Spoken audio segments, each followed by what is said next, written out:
Olha, toda construção, né, precisa de um alicerce. E quando a gente fala da estrutura de um país, esse alicerce é a Constituição. Mas a pergunta que fica é: quem tem o poder de colocar essa primeira pedra, de definir as regras do jogo, assim, ó, do zero? É exatamente sobre isso que vamos conversar. A origem desse poder supremo, o chamado poder constituinte. Bom, o nosso roteiro hoje vai ser o seguinte. A gente começa entendendo o conceito fundamental do poder de criar uma Constituição. Depois, vamos mergulhar na sua forma mais pura, que é o poder originário. E aí, a gente chega no desdobramento prático disso, o poder derivado. Vamos ver as formas que ele assume e, claro, os limites que garantem o equilíbrio de todo o sistema. Vamos lá.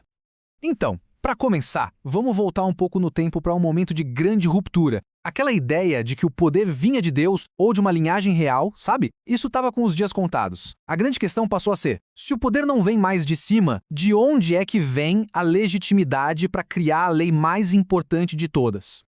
E aí, bem às vésperas da Revolução Francesa, um abade chamado Emmanuel Sieyès solta essa frase que ecoou como um trovão. O que é o terceiro estado? Tudo. O que ele estava dizendo, na prática, era que o poder não vinha mais de Deus ou de um rei. Ele vinha da nação, do povo. Essa foi a semente da teoria do poder constituinte. Uma ideia, assim, completamente explosiva para a época, ainda mais vindo de um membro do clero.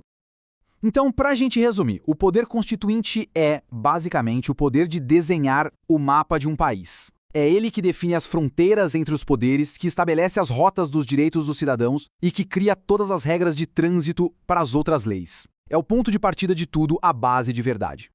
Ok, esse poder de desenhar o mapa se manifesta principalmente de duas formas. Vamos começar pela mais radical, a mais poderosa de todas.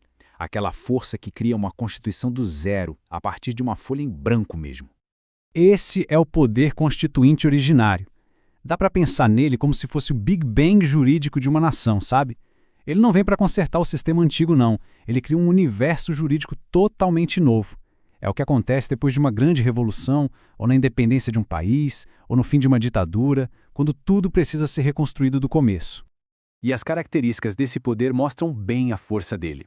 Ele é político porque nasce de um fato, de uma vontade coletiva, não de uma lei anterior. Ele é inicial porque, ele dá o pontapé inicial para uma nova ordem, e ele é incondicionado e juridicamente ilimitado, o que significa que ele não precisa pedir permissão para ninguém, nem seguir as regras do sistema que ele está substituindo. Ele chega e cria o próprio jogo. Agora, essa ideia de um poder que é ilimitado, ela levanta uma questão bem importante. Será que existem na prática algumas barreiras que nem mesmo essa força toda revolucionária pode simplesmente ignorar? A resposta é que, embora não tenha amarras legais, esse poder encontra limites na própria realidade. Pensa bem, uma nova Constituição precisa ser aceita pelo povo, então ela não pode simplesmente ignorar os valores, a cultura daquela sociedade. E tem mais. Hoje existe um consenso de que direitos humanos fundamentais são uma via de mão única. É o chamado efeito cliquete. Uma vez que um direito é garantido, não se pode voltar atrás. A porta se fecha e não abre mais no sentido contrário. Certo. Então o poder originário é essa força para criar algo totalmente novo. Mas e quando a sociedade muda e a Constituição precisa se adaptar, sem que para isso seja necessária uma revolução? Bom, é aí que entra o poder derivado. E a lógica aqui é bem prática, né? Imagina só ter que começar tudo do zero toda vez que uma lei fundamental precisa de um ajuste. Seria o caos. Para evitar isso, o próprio poder originário, lá na sua origem, já cria um mecanismo dentro da Constituição para permitir essas mudanças de forma controlada. E o contraste aqui é a chave para entender tudo. De um lado, o poder originário, que é uma força política, inicial e ilimitada. Do outro, o poder derivado, que é uma ferramenta jurídica. Ele foi criado pelo originário e, por isso mesmo, ele é condicionado, limitado e subordinado às regras que a própria Constituição estabeleceu. Só que esse poder derivado não é uma coisa só. Dá para imaginar ele como uma caixa de ferramentas constitucional, com diferentes instrumentos para cada tipo de ajuste que for preciso. A primeira ferramenta, e a mais famosa, é o poder reformador. É a competência que normalmente é dada ao Congresso Nacional para fazer alterações no texto principal da Constituição. Isso é feito por meio das emendas constitucionais, sempre seguindo um procedimento bem rigoroso. Depois, a gente tem o poder decorrente. E isso é super importante em um país federativo como o Brasil. Significa que cada estado, São Paulo, Bahia, Minas Gerais, tem o poder de criar sua própria Constituição estadual. Mas, atenção, essa autonomia tem um limite muito claro.